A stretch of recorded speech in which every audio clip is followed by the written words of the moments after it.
नमस्कार दोस्तों, आप सभी का स्वागत है मेरे YouTube चैनल पर। मैं हूं अरुण वर्मा, आप देख रहे हैं नोवा ट्यूब। तो चलिए आज की वीडियो को शुरू करते हैं।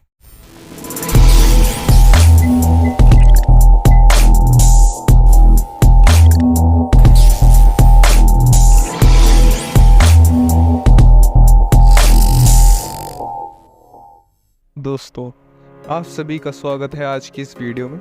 आज की वीडियो में हम जानना सीखेंगे कि हम किस तरह से एक सैलरी चार्ट को बनाते हैं। तो चलिए शुरू करते हैं सैलरी चार्ट बनाना। तो जैसे कि आप यहाँ देख सकते हैं कि हमारे सामने कुछ नेम्स लिखे हुए हैं और उसके आगे लिखा हुआ है डेजिग्नेशन। अब ये डेजिग्नेशन का क्या मतलब होता है? डेजिग्नेशन का मतलब होता है कि जो भी आपने यहाँ नाम लिखा है उस बंदे की कंपनी में क्या पोस्ट है। जैसे कि हम यहाँ लिखते हैं कि इनका डेजिग्नेशन है यहाँ पे आपका CEO, देन इसका है यहाँ पर CFO और इसके यहाँ पर आ जाता है आपका अकाउंट मैनेजर। सेम इसी तरह से हमने नीचे लिखा कि ये है हमारा HR यानी कि रिक्रूटर्स जो होते हैं। इसके अलावा नीचे हमने यहाँ लिखा ये है हमारा GM यानी कि जनरल मैनेजर। अब दोस्तों, आप एक चीज़ यहाँ पे नोटिस करोगे कि हमने जो अकाउंट मैनेजर लिखा ये सेल से काफ़ी ज़्यादा बाहर चला गया क्योंकि साइज़ में काफ़ी बड़ा था।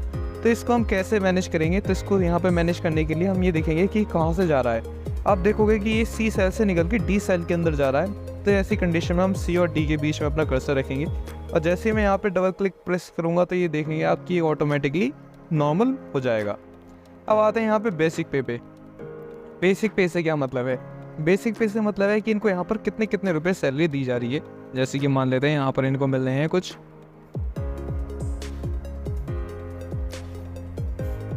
इस तरह से 2.5 लाख रुपए। यहाँ पर इनको मिल रहे हैं 1,25,000 रुपये एंड देन यहाँ मिल रहे हैं इनको 1,15,000 रुपये, 95,000 रुपीज़ एंड 88,000। तो यहाँ पर हमने कुछ इस तरह से इनकी सैलरीज लिख दी हैं। अब आप जैसे कि देखोगे कि यहाँ पर हमने जो बेसिक पे लिखा है इसमें कहीं भी आपके डेसिमल्स नहीं आ रहे हैं। तो डेसिमल्स या फिर कॉमा कैसे लगाए जाएंगे इसमें, तो इसके लिए हम इसको यहाँ से यहाँ तक सेलेक्ट करेंगे और यहाँ पे जो आपको ये ऑप्शन आ रहा है जिसमें लिखा हुआ है इंक्रीज डेसिमल, इस पर क्लिक कर देंगे। तो यहाँ पे इस तरह से एक डेसिमल के बाद बढ़ा देगा इसको। एक और बार आप क्लिक करोगे तो यहाँ पे 1 0 और बढ़ जाएगा। इसके अलावा मैं जैसे यहाँ पर इस कॉमा पे प्रेस करूँगा तो ये कुछ इस तरह से शो हो जाएगा और देखोगे दोस्तों कि यहाँ पर ये हैशटैग्स में कन्वर्ट हो गए हैं। क्यों? क्योंकि नंबर काफ़ी बड़ा हो गया। अब उसके हिसाब से हमारा सेल यहाँ छोटा पड़ रहा है। तो इसके लिए अगेन हम आएंगे यहाँ D और E के बीच में एंड कर्सर रखेंगे। जैसे ये प्लस का साइन आएगा फिर से यहाँ डबल क्लिक कर देंगे तो ये कुछ इस तरह से इसको मैनेज कर देगा। अब यहाँ बात आती है DA, TA, HRA की। तो पहले हम ये जान लेते हैं कि DA, TA, HRA और ये EPF क्या होता है। उसके बाद इसको यहाँ से हम आगे कंटिन्यू करेंगे। तो दोस्तों, पहले हम यहाँ पे जानते हैं DA के बारे में कि DA क्या होता है।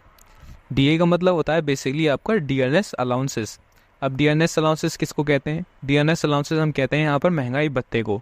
यानी कि अगर कोई एम्प्लॉय किसी कंपनी में काम कर रहा है और उसको वहाँ पर 20,000 रुपये सैलरी मिल रही है महीने की और हर साल उसकी सैलरी 2,000 रुपये बढ़ जाती है, तो उसी तरह से सेम हर साल महंगाई भी काफ़ी ज़्यादा बढ़ जाती है। तो उस महंगाई को काउंटर करने के लिए गवर्नमेंट एम्प्लॉयज़ को कुछ % अलाउंसेस प्रोवाइड करती है उनकी सैलरी पर, जिसको हम कहते हैं यहाँ पर डियरनेस अलाउंसेस।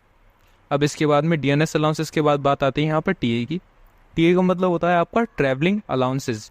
यानी कि अगर आप किसी कंपनी के लिए काम कर रहे हो और कंपनी अपने काम से आपको कहीं बाहर भेजती है तो उसके आने जाने का खर्चा भी किसको देना होगा? कंपनी को देना होगा। तो वो जो आने जाने का खर्चा होता है वो भी आपकी सैलरी पर कुछ % आपको दिया जाता है, जिसको हम यहाँ पे कहते हैं TA यानी कि ट्रैवलिंग अलाउंसेस। इसके बाद आते हैं आपके HRA यानी कि हाउस रेंट अलाउंसेस। अब हाउस रेंट अलाउंसेस क्या होते हैं? हाउस रेंट अलाउंसेस का मतलब होता है कि आप जब कहीं बाहर जाओगे तो वहाँ पर रुकोगे भी, तो वहाँ पे रुकने का भी खर्चा किसको देना होगा? कंपनी को देना होगा। तो वो भी आपकी सैलरी पे से कुछ % कंपनी प्रोवाइड करती है, जिसे हम कहते हैं HRA। और लास्ट में बात आती है दोस्तों EPF की। EPF का मतलब होता है आपका एम्प्लॉयज़ प्रोविडेंट फंड। यानी कि आपकी सैलरी से कुछ % पैसे हर महीने गवर्नमेंट काटती है ताकि वो आपको रिटायरमेंट के टाइम पे एक साथ दे दी जाए। तो उस फंड में जो पैसे कटते हैं उसको हम कहते हैं एम्प्लॉयज़ प्रोविडेंट फंड, जो कि आपकी सैलरी पे से कुछ % हर महीने काटा जाता है। यहाँ पे देखते हैं कि यहाँ पे DA किस तरह से अप्लाई किया जाएगा। तो यहाँ पे DA निकालने के लिए हम यहाँ सिंपली फॉर्मूला लगाएंगे आपका इक्वल्स। इसको हम यहाँ पर सिलेक्ट करेंगे। यहाँ पे हमें कितना % DA निकालना है, जैसे कि मैंने बताया DA आपको हमेशा परसेंटेज में ही निकालना है। DA हो, TA हो, HRA हो या EPF हो, कुछ भी। अब मान लेते हैं कि सैलरी का लगभग यहाँ पर हम आपका 4% दे रहे हैं DA। तो जैसे ही मैंने यहाँ पे इस तरह से इसमें मल्टीप्लाई किया 4% का और एंटर कर दिया, तो यहाँ पे इसका आंसर आ जाएगा कुछ इस तरह। तो आप देखोगे कि ऑटोमेटिकली मैंने सब में फिल कर लिया है। अब आते हैं टीए पे। टीए का मतलब क्या होता है, जैसा मैंने भी बताया था आपको, ट्रैवलिंग अलाउंसेस। तो यहाँ पर भी हम दोबारा लगाएंगे इक्वल का साइन, इसको यहाँ सेलेक्ट करेंगे और इसमें भी मल्टीप्लाई कर देंगे कि हमें कितना परसेंट देना है। तो सपोज़ ये मुझे देना है यहाँ पर 3%, तो मैं 3% सेलेक्ट करूँगा, एंटर करूँगा और यहाँ पे इस तरह से आंसर आ जाएगा। अब आती है बात यहाँ HRA। तो HRA को भी सेम इसी तरह से निकाला जाएगा। अगेन हम यहाँ पे सिलेक्ट करेंगे इक्वल्स, इसको यहाँ सेलेक्ट किया, मल्टीप्लाई कर देंगे कितना परसेंट हमें HRA देना है। जैसे कि मान लेते हैं मुझे देना है यहाँ पे 6%, तो मैंने यहाँ 6% पे क्लिक किया, एंटर कर दिया, तो यहाँ पर HRA हमारा निकल गया। अब हमें पता करना है कि यहाँ पर हमारी ग्रॉस सैलरी कितनी बनी टोटल।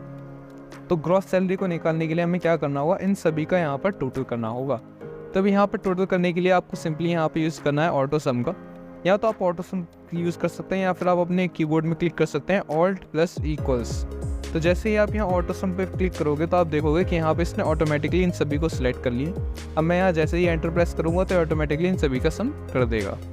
अब आते हैं आगे EPF पे।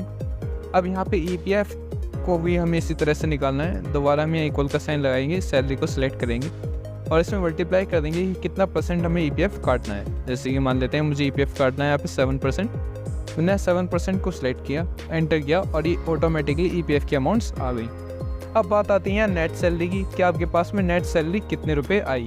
तो नेट सैलरी निकालने के लिए हम यहाँ साइन लगाएंगे अगेन इक्वल्स का, अपनी ग्रॉस सैलरी को सिलेक्ट कर लेंगे और उसमें से लेस कर देंगे EPF को। तो आप जैसे यहाँ पे ग्रॉस सैलरी लेस EPF करोगे तो आपका यहाँ पर आंसर आ जाएगा कुछ इस तरह नेट सैलरी का। तो इस तरह से हम बनाते हैं एक सैलरी चार्ट। दोस्तों आज के लिए बस इतना ही, हम मिलते हैं अगली वीडियो में। धन्यवाद। और वो जो लाल वाला बटन है उसमें भूकंप लेके आओ या फिर भूचाल, मुझे नहीं पता, बस क्लिक हो जाना चाहिए।